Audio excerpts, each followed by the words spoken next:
In this video, we're going to look at some ideas that are out of this world. We're going to look at circular orbits of planets, velocity, speed, and orbit radius.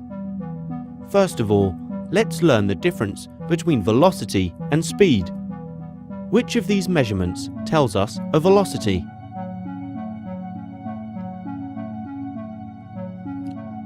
So how is velocity different to speed?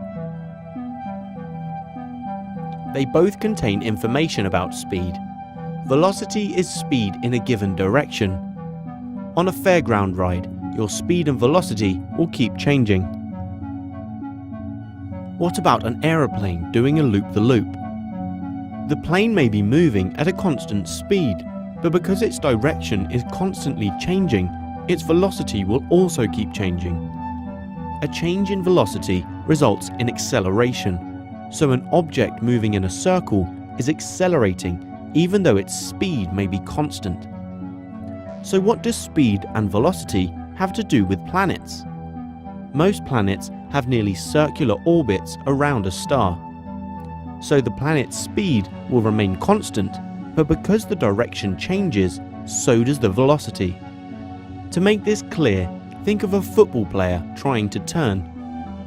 She digs her foot into the ground to provide the force to enable her to change direction. If the ground is very wet, her foot slips and she carries on in a straight line, in a skid.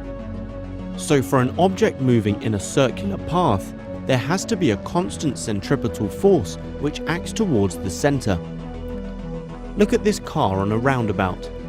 Here, the tires grip the road, providing the force to enable it to change direction. On a wet or icy road, there is no turning force, so the car goes straight on in a skid. Gravitational attraction provides the centripetal force needed to keep planets and all types of satellite in orbit. Try swinging a ball attached to a string around your head. The string pulls the ball into the circular orbit. However, if you let go of the string, no more centripetal force, the ball just continues in a straight line. Now, think of you as the sun and the ball as a planet.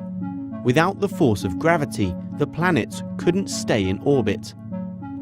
The gravitational attraction between two objects is greater the shorter the distance between them.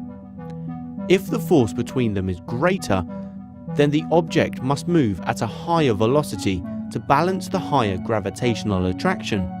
Otherwise, the planet will spiral inwards and crash into the sun. This means that objects in small orbits, such as the inner planets Mercury, Venus, Earth, and Mars, travel faster than objects in larger orbits like Neptune or Uranus. Now, isn't that all out of this world? Get it?